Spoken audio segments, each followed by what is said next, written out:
The sound was sharper than I expected, the thud of soil striking the coffin. I felt it in my chest like a drumbeat, hollow and final. My hands clenched the bouquet tighter, stems breaking under my grip. And then, almost mocking, I caught it, the faint chime of glass. A laugh carried by the wind, high and careless, drifting from across the town. Champagne. My family was celebrating while I buried my boy. Don't look away. This story will stay with you long after it ends. I didn't cry. Not in that moment. My eyes stayed dry, my jaw firm. Grief had already torn every tear from me in the nights leading up to this day. What replaced it now wasn't weakness, it was something steadier, colder. I remember standing straighter, brushing the dirt from my black dress, and feeling a strange calm slip over me. They thought their absence would crush me, that their cruelty would break me into silence. But silence is not surrender. Silence, I realized, could be a weapon. The funeral home clock struck 3. September light was dimming, the air damp with that earthy scent that comes just before rain. I noticed everything, the hollow ache in my stomach, the way the groundskeeper avoided my eyes, even the birds quieting on the trees as if they too understood. And then, of course, my phone. A buzz against my palm, insistent, almost rude. I didn't want to look, but habit won. Mom's name lit the screen. Her words, "Stop being dramatic. This is urgent." No condolences. No mention of the boy we were putting in the ground. Just urgency. My son's trust fund. I knew it instantly. That was the only urgent thing for her. I slipped the phone back into my purse without replying, though a small smile pulled at the corner of my mouth. Not joy, not humor, but something colder. She thought I was still weak enough to be ordered around. She didn't know what I had kept. My eyes drifted over the few faces that had come. Neighbors, a friend from church, even the mailman who always slipped a kind word through the slot. But not them. Not family. Their seats were empty, row after row, a hollow echo of what blood was supposed to mean. I thought of the champagne again, how I had once heard my sister brag about the new case she bought for special occasions. Perhaps this was one. My grief to them was nothing more than an opportunity to toast. The minister's words blurred, though I caught fragments. Peace. Rest, eternal light. I let them wash over me without absorbing them. My boy was gone and no words could soften that. But as I laid the final flower on his small coffin, I caught sight of her. My mother. He had come after all. Late as always. She stood just beyond the gates, dressed too brightly for the occasion. Cream jacket, gold brooch catching the gray light. She didn't step forward, didn't bow her head. She just stood there, arms crossed, phone still in her hand. Watching me. Watching the coffin. Not once did her eyes soften. I turned fully then, facing her across the distance. The other mourners shifted uncomfortably, sensing something. I held her gaze, steady, unflinching. In that moment, everything between us shifted. I was no longer the daughter desperate for scraps of her approval. I was something else.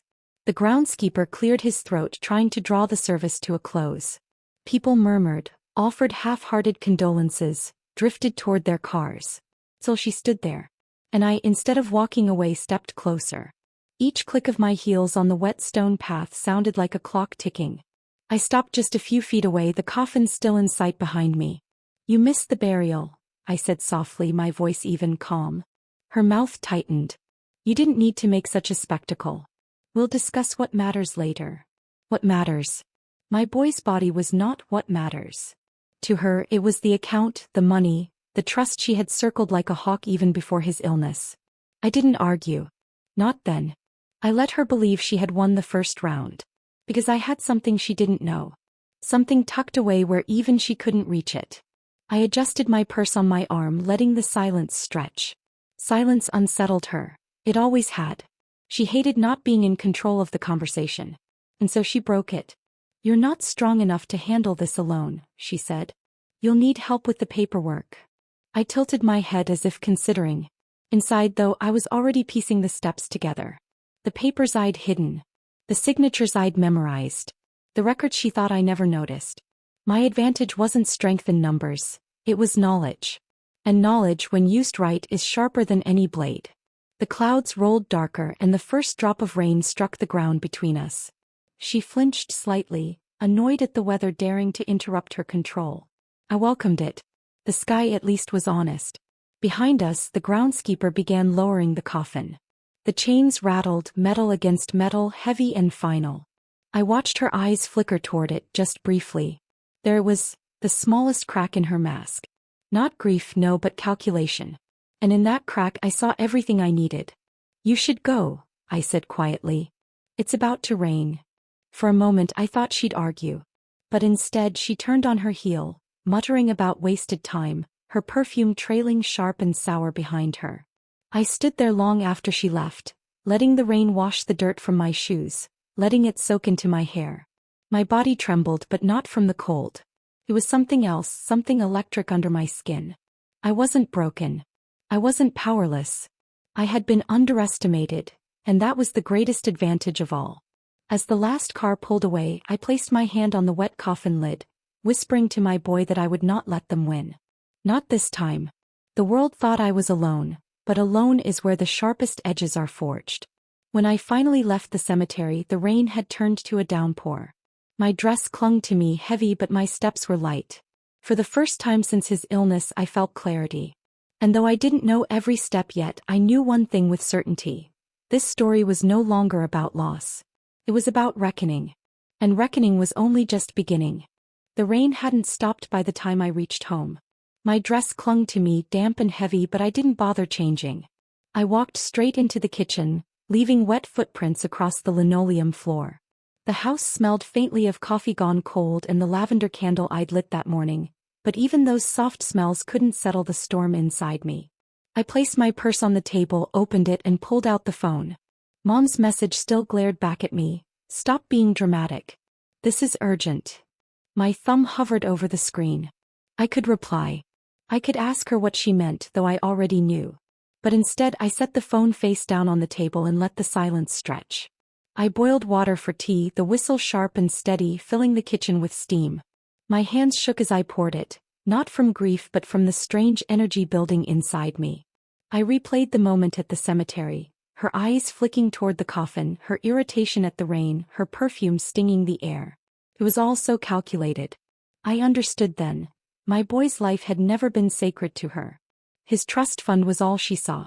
The tea bag bled into the cup, swirling dark, and I stared at it as if it were a crystal ball. I remembered something my father once told me back when I was a girl and still believed in the strength of family. People show you who they are when they think you're too weak to notice. Well, she had shown me. And I had noticed. I went to the hall closet and pulled down an old box. It was battered, its corners dented, but inside were files I'd kept. Hospital bills, copies of trust documents, even a few handwritten notes from lawyers. My family thought I never understood the numbers. They'd laughed once at Thanksgiving when I asked about interest rates, my sister smirking. "She can't balance a checkbook, let alone a trust." But they were wrong. I may not have been fast with numbers, but I paid attention. And paying attention was enough. I spread the papers across the kitchen table, smoothing them flat with my palms. Names, dates, signatures. My son's name written in black ink, tied to numbers so large they almost looked unreal. $850,000. Money meant to secure his future, his education, his chance at life. And now, with him gone, it was a target. I picked up one page, tracing the signature line where my mother's name had appeared as co-trustee. My stomach turned. I remembered the day she insisted on it. "Just a formality, dear. You'll thank me later." I hadn't argued then. I was too tired, too focused on my boy's treatments. But now I saw it for what it was. Positioning. She had been planning this moment long before the funeral. The phone buzzed again. Another message. I flipped it over. "Call me tonight. This can't wait." I didn't reply. Instead, I opened a drawer and pulled out a small leather notebook. It was my habit, scribbling notes during doctor visits, keeping track of medications, appointments. I flipped to the back and began writing, "Urgent equals trust." Then, evidence. Records. Witnesses. The rain pounded harder outside and I welcomed the sound. It felt like the world was sealing me inside, shutting out distractions. My grief was still there, but it no longer smothered me. Sharpened me. I thought of my sister next. Always eager to echo Mom's words. Always ready to remind me of my supposed weakness. She would be at the heart of this too, whispering in Mom's ear, strategizing over champagne. I pictured them that very afternoon, glasses raised, maybe even laughing about the timing. My stomach twisted but my mind stayed clear. If they had joined forces then so would I, with myself. I sipped the tea, now bitter and lukewarm, and stood to close the curtains. Across the street the neighbor's porch light flicked on. Old Mr. Daniels waved at me through the rain. He'd been at the funeral, his hat in hand, his eyes heavy with kindness. I waved back. And it struck me, kindness and cruelty leave different trails. My family's cruelty had left a trail too, one I could follow. The next morning I rose early. The house was still, the air carrying that faint damp smell after rain. I sat at the table again, notebook open, papers stacked. This time I made a list. Review all trust documents. Find original signatures. Check for changes after diagnosis. Confirm accounts. Watch and wait. I underlined the last one. Watch and wait. By mid-morning I drove to the library. I didn't trust my home computer. Too many times my sister had helped fix it, leaving me suspicious. At the library, surrounded by the quiet shuffle of pages and the faint hum of the air conditioning, I searched. Co-trustee rights. Beneficiary powers. Legal loopholes. Words I had skimmed before but never truly studied now became weapons. I copied notes by hand, my fingers cramping, but I didn't stop. Every clause, every condition, every warning. The more I read, the clearer it became. They couldn't touch the money without me. Not yet. Not unless I allowed it. That night, back home, another message arrived. You're making this harder than it needs to be. Pick up the phone. This time I stared at the screen longer. My pulse was steady, my breath controlled. For years, her voice had commanded me, twisted me into knots of guilt and obedience. But tonight I realized something. The more she pushed, the more desperate she was. And desperation meant she was already losing ground. I didn't call. Instead, I took a photograph of the documents spread across my table. Not to send, not yet, but as a reminder. I wasn't empty-handed. I had proof. Sleep came lightly that night, broken by memories of my boy's laughter, the way his small hand fit into mine. I woke with tears on my cheeks, but alongside them was determination. I whispered to him as if he could hear, "They won't take this from us. Not after everything." In the days that followed, I played the role they expected. Quiet, grieving, fragile. When neighbors stopped by, I smiled softly, thanked them for casseroles and kind words. I let my sister's voicemail messages pile up, each one sharper than the last. I saved them all. Evidence. One evening while washing dishes, the phone rang again. This time I answered. Mom's voice came through, tight and clipped. "Finally. We need to meet. Tomorrow. Noon. My house." I said nothing at first, letting the silence press against her. "Don't make me repeat myself," she snapped. "Fine," I said, calm. "I'll be there." I hung up before she could reply. The sink dripped steadily, each drop echoing in the quiet kitchen. My reflection in the window looked older, sharper, almost unfamiliar. For the first time in years, I didn't feel like her daughter. I felt like something else entirely, a woman with nothing left to lose. That night I prepared. I packed the documents, my notebook, even a small recorder I had once used to capture my boy practicing his spelling words. My hands shook as I tested it, his small voice playing back. "Mom, did I do good?" The sound cut through me, but it also steadied me. He was gone, but his trust was not. I lay in bed, staring at the ceiling, listening to the wind in the trees. Tomorrow everything would shift. She thought she had summoned me, like always, pulling the strings. But this time I would not arrive as the daughter she could control. This time I would arrive ready. I woke before dawn the next morning, my mind already turning over what lay ahead. The house was still, the air cool and damp from last night's rain. I slipped from bed quietly, moving with a steadiness that surprised even me. The decision had already been made. Today I would go to her house, but not as the obedient daughter she expected. I brewed coffee, its rich smell filling the kitchen, and sat at the table with my leather notebook open. My fingers traced the notes I had scribbled in uneven lines the night before. Evidence. Watch. Wait. I underlined the last word again. That word wasn't about hesitation. It was about control. When the clock struck 11, I gathered the papers into a neat folder and slipped it into my bag. The recorder was already tucked inside, tested twice. My palms were slightly damp, but my chest was calm. My boy's photo sat by the door, smiling from the small frame. I pressed my lips to the glass before leaving. The drive to Mom's house was short but heavy. The streets were quiet, leaves scattered by the storm. As I pulled into her driveway, I noticed small details I hadn't before. The overgrown hedge, the cracked step near the porch. Signs of neglect. She had been too busy watching me, circling the trust, to care for her own home. The front door opened before I even knocked. She stood there, arms crossed, expression sharp. "You're late," she said. "It's 11:58, I replied, brushing past her. "Right on time." Inside, the house smelled of lemon polish and stale perfume. The blinds were half closed, cutting the light into harsh strips across the living room. My sister was there too, perched on the couch, legs crossed, glass of white wine in her hand. Her smile was tight, almost rehearsed. "Well," she said, "at least you came." I didn't sit. Instead, I placed my bag on the coffee table and remained standing. The silence stretched and I could feel both of them watching me. My sister tapped her glass, pretending to be casual, but her eyes betrayed impatience. Mom finally broke it. "We need to settle the trust. Quickly. There are matters you don't understand." I tilted my head, meeting her gaze. "Then explain." She shifted slightly, not used to being challenged so directly. My sister jumped in. "The paperwork is complicated. Banks, lawyers, deadlines. It's best if you sign what needs signing and let us handle the details." Their voices were calm, but beneath the surface I could feel the push, the urgency. They were circling, trying to box me in. I rested my hand on my bag, steady. "I'll review everything myself," I said. For a moment the room stilled. My mother's lips pressed into a thin line. My sister's glass paused midair. They hadn't expected firmness. They hadn't expected sharp edges from me.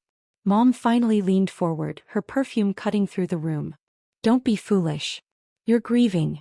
You're not thinking clearly." "I'm thinking more clearly than ever," I answered softly. Her eyes narrowed and I caught something then. A flicker of uncertainty. She didn't know how much I already understood. That was my advantage. The conversation dragged on, circling the same demands, the same pressure. I gave them nothing. By the time I left, their frustration was thick in the air, clinging to me like smoke. Outside, I breathed deeply, filling my lungs with the crisp afternoon air. My hands trembled slightly as I unlocked the car, but it wasn't fear. It was adrenaline. At home, I replayed the recorder. Their words filled the kitchen, sharp and revealing. Every sentence was another brick for the wall I was building around myself. My sister's impatience. My mother's control. I had it all now captured. In the days that followed, I shifted into a new rhythm. I spoke less, listened more. At the grocery store, I overheard neighbors talking about Mom's bridge club and how she had been boasting about important financial matters. I smiled politely, but inside I stored it away. Evidence. Patterns. I began noticing other cracks too. My sister's car sat parked in front of a payday loan office one afternoon.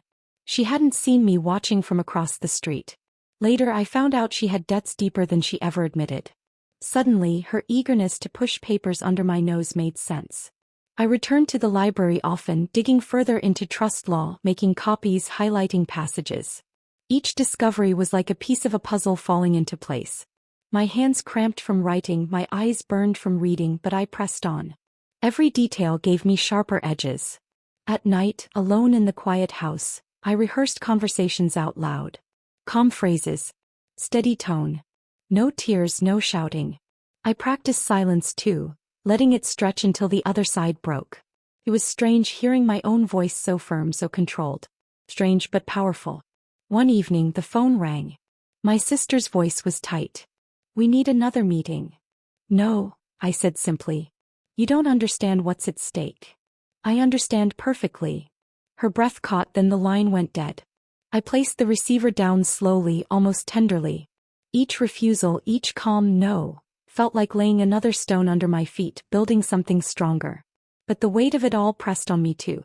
Nights were hardest. I would sit by my boy's empty room, the silence thick, the faint smell of crayons still lingering. Grief would rush back in waves, crashing hard. But even then, even through tears, I reminded myself. His trust was his legacy. And I would not let them poison it. The turning point came one Saturday morning. A letter slipped through the mail slot, heavy cream paper, no return address. Inside, a single line typed in bold, "Sign before you regret it." No signature, but I knew whose hands had orchestrated it. I held the paper for a long time, the edges cutting into my fingers. Then I folded it neatly, slid it into my notebook and wrote beneath it, "Threat documented." I wasn't afraid. Not anymore. Their desperation was showing, and desperation always made people sloppy. That afternoon I walked to the cemetery. The sky was clear, the air cool. I sat by the fresh mound of earth, brushing away leaves that had fallen. "I'm learning," I whispered to my boy. "They think I'm weak. They don't see what I see. But you do, don't you?" The breeze stirred the grass, soft and steady as if answering. I closed my eyes, letting the sun warm my face. For the first time since the funeral, I felt something like strength rising in me, rooted in the earth itself. When I returned home, I lit a candle in the kitchen and sat at the table, notebook open, documents spread. I drew a line under all my notes and wrote one final word: control. From that day on, I moved differently. I spoke little, watched much. I let them think I was fragile, while inside I was sharpening edges they couldn't see. Each quiet step I took was deliberate. Each silence I held was a blade. And soon, very soon, they would learn that silence can cut deeper than any scream. The first crack came faster than I expected. A neighbor stopped me at the market, lowering her voice as if passing a secret. "I heard about your sister's argument at the bank," she whispered. "She stormed out, red as a beet. Folks said she's behind on more than she lets on." I thanked her politely, tucked the story away and carried on with my shopping. But inside I felt the sharp satisfaction of confirmation. My sister's debts were real, heavier than she could carry. And heavy debts make people reckless. At home, I spread the groceries on the counter and let the silence of the kitchen settle around me. I thought about how desperation breeds sloppiness. They were trying to trap me into signing papers, but now I saw why. It wasn't about efficiency or deadlines. It was about covering holes they dug for themselves. A few days later, another piece of the puzzle arrived. A letter, not typed this time but handwritten in my sister's rushed scrawl. "For everyone's sake, sign before things get worse." No greeting, no closing, just that one line. The paper smelled faintly of her perfume, bitter and sweet all at once. I placed it beside the first letter, the typed one. Two different hands, one desperate message. I slid them into my notebook, my record of every attempt. Evidence.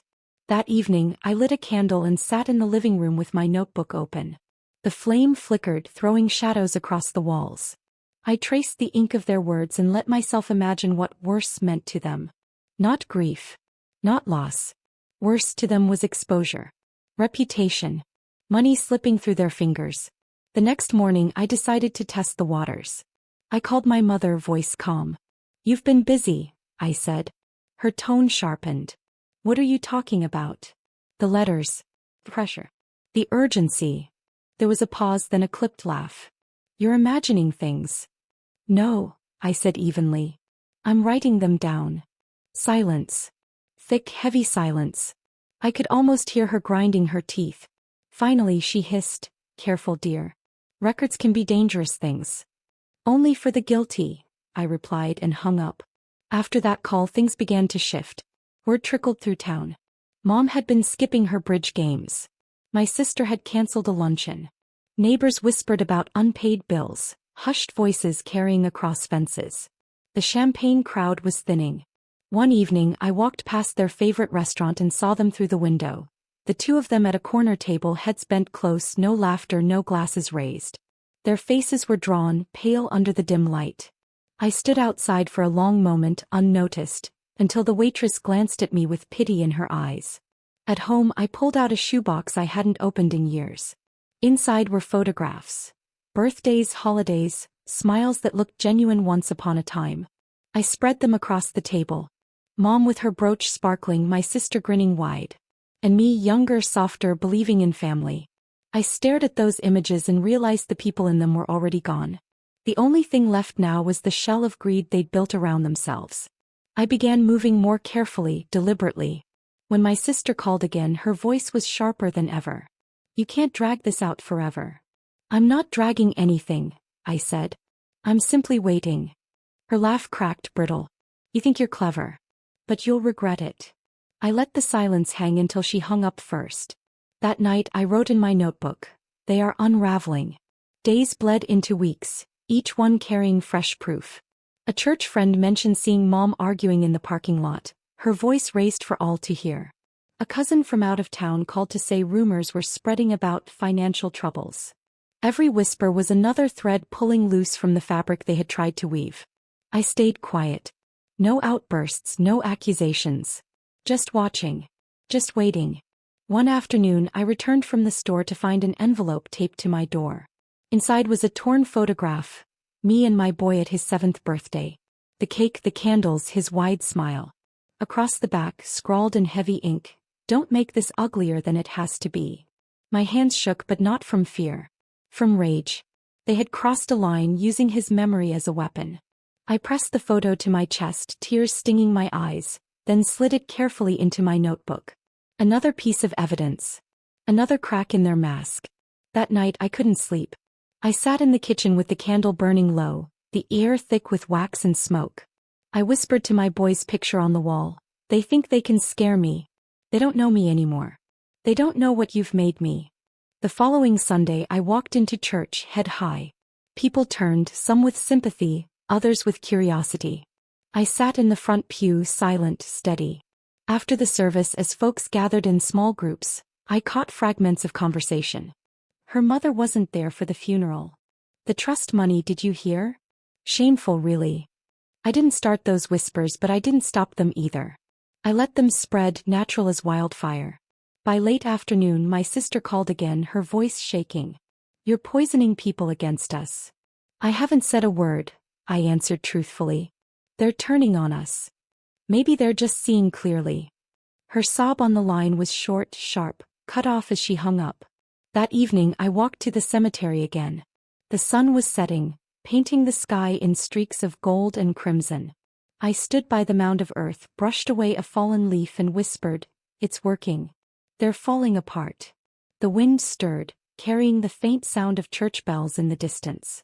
I closed my eyes, letting the sound settle deep inside me. At home I found another letter in the mailbox. This one wasn't a threat. It was a plea. My mother's handwriting, neat and deliberate. "We need to fix this together. Come tomorrow. No lawyers. Just family." I read it twice, then tucked it into my notebook with the others. The cracks were widening. The walls they had built around themselves were collapsing from the inside. I didn't reply. I didn't need to. By the end of that week they had stopped showing their faces in town. The bridge club was murmuring about poor behavior. The bank teller raised an eyebrow when I came in, as if she already knew whose accounts were in trouble. Reputation, money, pride, all the things they had valued above love, were slipping through their fingers. And I, the daughter they thought too weak, too broken, was the one standing steady. The ruins they lived in now weren't my doing. They were built by their own greed, brick by brick, lie by lie. All I had done was hold a mirror steady. But I wasn't finished yet. Not by far. The letter from my mother sat on the kitchen table, its neat script lit by the soft glow of the lamp. "We need to fix this together. Come tomorrow. No lawyers. Just family." I stared at it, the words steady, deliberate, but I knew better. This wasn't reconciliation. This was desperation. I ran my fingers along the paper, feeling the grooves of her pen strokes. For years I had bent under her words, obeyed her commands, swallowed my questions. But now her letters were just cracks showing through polished stone. I had all I needed. Documents, recordings, threats, pleas. A trail too thick to deny. The next morning I drove to her house. The air was crisp, sunlight bright after days of rain. My bag sat on the seat beside me, packed with the folder, the recorder, and my notebook. Every piece of their unraveling was inside. She opened the door before I knocked, as if waiting. Her face was carefully arranged into an expression of calm, but the tightness around her eyes betrayed her. My sister sat at the dining room table, her wine glass already half empty, though it was barely past noon. I stepped inside, closed the door quietly, and set my bag on the table. Neither of them spoke. The silence stretched. I could hear the faint ticking of the wall clock, steady and sharp. Finally, my mother broke it. "This has gone on long enough. You're destroying this family." I met her eyes. "No. I'm simply holding the mirror." My sister slammed her glass down, the liquid sloshing over the edge. "Enough with the games. Just sign the papers." I didn't move. Instead, I unzipped my bag, pulled out the recorder, and pressed play. Their voices filled the room, sharp, demanding, manipulative. My mother's clipped commands, my sister's impatience, their threats. Every word captured in perfect clarity. My mother's face went pale. My sister's hand froze mid-gesture. For once, silence was mine to control. I leaned forward, my voice steady. I've documented everything. The letters, the calls, the messages. I know about the debts. I know about the pressure. And if I need to, the world will know too. My sister's voice cracked. You wouldn't. I cut her off. I would. And you know it. For years I had been the quiet one, the fragile one. But in that moment the balance shifted. I saw it in their eyes. The realization that they had underestimated me, that their power had slipped through their fingers. My mother reached for her brooch, fiddling with it the way she always did when cornered. You don't understand what you're doing. No, I said softly, I understand perfectly. This isn't about family. It never was. It's about control. And that ends today. I pulled out the folder, sliding it across the table. Every document, every record, I've secured copies. You can't touch the trust. Not without me. Not ever. My sister's face crumpled, anger and fear twisting together. You've ruined us. No, I answered. You ruined yourselves. I just stopped you from taking him down with you. The room was heavy with the weight of words unsaid. My mother opened her mouth, but no sound came. For the first time in my life she was silent. And in that silence I found my strength. I stood, gathering my things calmly, deliberately. We're done here. My sister's voice wavered. Where will you go? What will you do? I paused at the door, my hand on the knob. I'll live. Something you two forgot how to do. The air outside was crisp, the sun warm on my face. I walked to my car without looking back. For years I had carried their weight, their judgments, their cruelty. But now I carried only myself. That night I placed my boy's photograph on the nightstand. I lit a small candle beside it, the flame soft and steady. I whispered to him, it's over. They can't hurt us anymore. The house was quiet, the kind of quiet that doesn't suffocate but soothes. I slipped beneath the covers, the sheets cool against my skin. For the first time in months my body felt light, my mind uncluttered. I closed my eyes and instead of tears or restless thoughts there was calm. A calm so deep it reached every corner of me. And that night I finally slept. If this story touched you, subscribe and join me for more dark, emotional stories of betrayal and revenge. You are not alone.